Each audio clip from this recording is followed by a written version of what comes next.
हमारी मेहनत को सफल कीजिए, मार्केट गुरु को सब्सक्राइब कीजिए, हमारी मोटिवेशन के लिए हमें लाइक दीजिए और आपको आने वाले समय में ऐसे ही वीडियो मिलते रहे, इसलिए नोटिफिकेशन बेल को दबा दें जिससे आपका पैसा बढ़ता रहे और इसे अलग अलग प्लेटफॉर्म पे शेयर करना ना भूलें जिससे औरों का भी फ़ायदा हो सके। थैंक्स। नमस्कार, मैं राकेश सिंह सूर्यवंशी आप सभी का स्वागत करता हूं मार्केट गुरु में। और मार्केट गुरु में हम एक नई सीरीज़ लेकर आए हैं जिसमें हम रिव्यू कर रहे हैं सारे ए ग्रुप के स्टॉक्स, जो पेनी से लेकर जितने भी 90,000 रुपये का जो स्टॉक है हमारे, उस सब को हम रिव्यू करने वाले हैं। इस प्रोसेस में हम पूरे ए ग्रुप स्टॉक्स को जो है वो रिव्यू करने वाले हैं। अब मैं आपको बता दूं ए ग्रुप के स्टॉक्स होते कौन से हैं। तो इस ग्रुप के स्टॉक्स जो होते हैं वो काफ़ी ज़्यादा रिलायबल होते हैं और जो हर पैरामीटर से जो है वो फिल्टर्ड होते हैं और वो स्टॉक्स जो हैं वो ए ग्रुप में आते हैं। बिना फिल्टर्ड हुए कोई भी कंपनी जो है वो ए ग्रुप में नहीं आ सकती। पर मैं जो कंपनियों को रिव्यू कर रहा हूँ, शुरुआती कंपनियों को जो रिव्यू कर रहा हूँ, उसमें कोई भी कंपनी जो है उतनी ज़्यादा प्रॉमिसिंग नहीं लग रही है। और उनमें से एक कंपनी है सुज़लॉन एनर्जी लिमिटेड। मैं आपसे फ्रैंकली बोल दूंगा, ये स्टॉक मुझे बिल्कुल ही पसंद नहीं आता है। इसके प्रमोटर पे मुझे संदेह है और ये मैं आप किसी को भी रेकमेंड नहीं कर रहा। ये सिर्फ मैं आपको इस वीडियो में इसकी बैलेंस शीट और इसके टेक्निकल लेवल बताऊंगा, जहाँ जहाँ आप इस शेयर में एंट्री ले सकते हैं और एग्जिट ले सकते हैं। क्योंकि बहुत सारे लोगों ने मुझे सुज़लॉन एनर्जी लिमिटेड पर वीडियो बनाने को कहा था, तो उस प्रोसेस में उस ए ग्रुप की कंपनियों को रिव्यू करने में ये मेरा दूसरा वीडियो है। तो अगर मैं बात करूँ तो सबसे पहली बात, सुज़लॉन का मार्केट कैप जो है वो 4,689 करोड़ का है। करंट प्राइस जो है वो 5.55 की है। हाई और लो जो है 8.68 की थी और 1.65 की थी। अब अगर मैं बात करूँ तो return on capital employed negative, book value negative, dividend yield जो है वो भी 0.01, फेसबुक वैल्यू जो है 0.2 है। अब अगर मैं बात करूँ तो देखिए सुज़लॉन करती क्या है। तो Suzlon Energy is in primary engaged in the business of manufacturing of wind turbine generator and related components of various capacities. याद रखिएगा, ये कंपनी मुझे बिल्कुल ही पसंद नहीं आती। बस इस नीचे चले आते हैं थोड़ा सा। कंपनी ने अपने डेप्थ को कम किया है। अगर मैं कॉन्स की बात करूँ तो the company has a low interest coverage ratio. The company has deliver a poor growth of 31.67 over the past 5 years. Promoter holding is 17.46. Promoter has pledged 88.54% of their holdings. Company has a high debtor day of 167. देखिए सबसे बड़ी बात जो है, debtor जो है जो सबसे ज़्यादा हाई है। और ये चीज़ जो है, जितनी भी चीज़ें हैं वो सारी की सारी जो है वो काफ़ी ख़राब लगती हैं। एज ए फंडामेंटल बेसिस ये शेयर मुझे बिल्कुल ही पसंद नहीं आता। और मैं आप सभी से कहना चाहूँगा, अगर आपने इस शेयर को लिया है तो मैं आगे आपको टेक्निकल लेवल बताऊँगा, उसको ध्यान रखिए। और अगर वो तोड़े तो आप ज़रूर उसको बेचकर निकल जाइए। और अगर मैं बात करूँ तो कंपनी की जो बोर्विंग है, कॉस्ट जो है वो काफ़ी ज़्यादा हाई है। कोई भी इसको ज़्यादा पैसे नहीं देता। और अगर मैं बात करूँ तो देखिए इसमें और भी सारी कंपनियां हैं जिनसे आप देख सकते हैं। जैसे इसमें हैवेल्स है, ये मेरी पसंद है इस सेक्टर की। सीमेंस, ABB, क्रॉम्पटन ग्रीव्स, ये सब कंपनियों पे ध्यान दीजिए। ये बाकी सारी किसी भी दूसरी कंपनियों पे ध्यान ना दें, अपने पैसे को बचाएं। देखिए हर बुल मार्केट में जो है रैली होती है और कोई भी स्टॉक चलते हैं, तो आपको ये ध्यान रखना है कि ऐसे स्टॉक में निवेश ना करें जिनकी बैलेंस शीट ख़राब हो। जब बियर मार्केट आता है तो वो स्टॉक्स वापस वहीं आ जाते हैं जहाँ से उन्होंने शुरुआत की थी और उसके नीचे भी चले जाते हैं। तो इस चीज़ का आपको ध्यान में रखना है, क्योंकि मेरे से जो जुड़े हुए हैं वो बहुत सारे जो ऐसे लोग हैं जो पहली बार निवेश कर रहे हैं। और ये चीज़ को ध्यान में रखकर मेरी इंटीग्रिटी की वजह से मैं आप सभी को बता रहा हूँ कि ऐसे स्टॉक्स में निवेश ना करें जो पेनी हो। अगर मैं बात करूँ तो सेल्स देखिए, पहले ये कंपनी 2174 यानी 2174 करोड़ का सेल्स करती थी, जो घट कर हो चुका है 955 का। अब अगर मैं ओपीएम की बात करूँ तो पहले 10% का ओपीएम होता था, अब 14% का ओपीएम हो गया, जो काफ़ी ज़्यादा अच्छा है।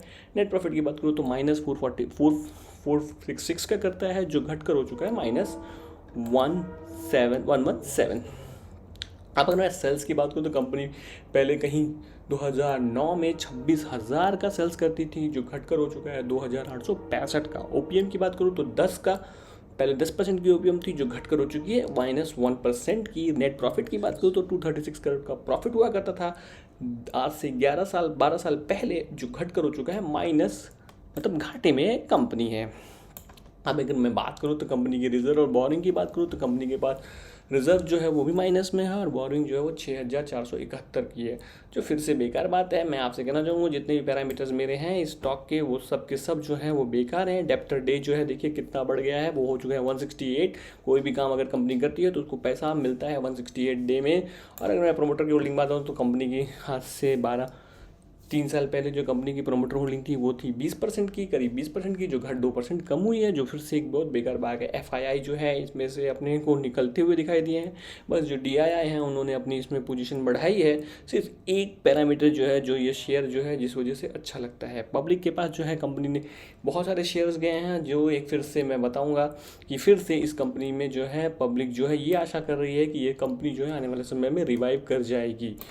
अब क्योंकि ये तो हो गई फंडामेंटल बात। फंडामेंटल पे अगर मैं बात करूँ तो सिर्फ एक ही चीज़ अच्छी लगी जिसमें कि DII ने निवेश किया है, वो चीज़ मुझे बहुत अच्छी लगी। पर क्योंकि DII जो भी निवेश कर रहे हैं तो उसके पीछे कोई चीज़ देख रहे हैं, पर मुझे इस शेयर में कुछ नहीं दिखाई देता। और मैं अपने हर दर्शक से कहना चाहूँगा कि अगर आपने सुजलॉन में निवेश किया है तो ध्यान दीजिए, अभी जो टेक्निकल लेवल बताऊँ उससे ध्यान देकर ज़रूर देखिए। अगर ये शेयर वो लेवल्स तो तोड़ता है तो कृपया कर बेच के निकल जाएं, और ऊपर में अगर वो टारगेट सस्टेन करता है तो नेक्स्ट टारगेट जो है आने वाले समय में आपको दिखाई दे सकते हैं। अब अगर मैं बात करूं तो देखिए कंपनी जो चल रही है वो चल रही है 5.55। मैं आपसे कहना चाहूँगा इसका जो स्टॉप लॉस लगा लीजिए वो लगा लीजिए 5.20 का। अगर ये शेयर 5.20 तोड़ता है तो नीचे में ये शेयर 3 रुपये तक आ सकता है। मैं आपसे कहना चाहूँगा 3 रुपये तक आ सकता है। अब ऊपर में जो लेवल्स आपको देखने हैं वो याद देखने हैं 625 के, 625 पार करता है तो ये शेयर जो है 765। अब याद रखिएगा 765 आपके लिए बैरियर होगा ऊपर में। जैसे ही ये शेयर 765 तोड़ता है उसके बाद ये शेयर जो है मैं आपसे कहना चाहूँगा 9 रुपये 10 पैसे का एक बैरियर है। उसके बाद ये शेयर 10 रुपये 70 पैसे और फिर ये शेयर 12 रुपये तक जा सकता है आने वाले समय में। ये टेक्निकल्स लेवल है जिसे आपको ध्यान में रखना है।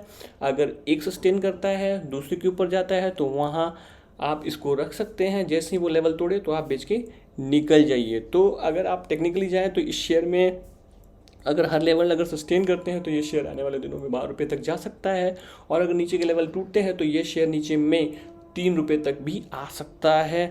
तो ध्यान देकर इस शेयर में निवेश कीजिए।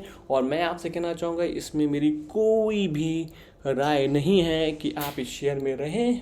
इससे बहुत अच्छे अच्छे शेयर हैं जिसमें आप जाकर रह सकते हैं और काफ़ी अच्छा मुनाफा कमा सकते हैं। तो अगर आपको सुजलॉन एनर्जी लिमिटेड से जुड़ी जानकारी अच्छी लगी तो मेरे चैनल को ज़रूर सब्सक्राइब कर दीजिएगा, लाइक कर दीजिएगा, नोटिफिकेशन के बटन को दबा दीजिएगा। फिर समय से ऐसी जानकारी ऐसे स्टॉक जो आने वाले समय में मल्टी बैगर बन सकते हैं वो लाता रहता हूँ। मिलते हैं एक नए वीडियो में एक नए स्टॉक के साथ। एक चीज़ और कहना चाहूँगा आप सभी के साथ, हमारे चैनल की जो है मेंबरशिप जो ऑन हो सकती है, जिसमें मैं देता हूँ अपना व्हाट्सअप नंबर और 3 पर्क है, जिसमें हायर पर्क में मैं आपके पोर्टफोलियो को संभालता हूँ एक अमाउंट लेकर, और दूसरा पर्क जो बीच का पर्क है उसमें मैं आपको कॉल देता हूँ, 3 कॉल देता हूँ 1 महीने के अंदर। तो आपसे कहना चाहूँगा ज़रूर लीजिए, उसका एक्सपीरियंस कीजिए, क्योंकि उस एक्सपीरियंस में आपको काफ़ी ज़्यादा मुनाफा मेरे मेंबर्स को, पेड मेंबर्स को हो चुका है। तो आप सभी से कहना चाहूँगा कि ज़रूर उनमें से कोई भी एक पर्क लेकर मार्केट गुरु के एक्सपीरियंस ज़रूर कीजिए। तो मिलते हैं एक नए वीडियो में एक नए स्टॉक के साथ। आज के लिए बस इतना ही, बाय।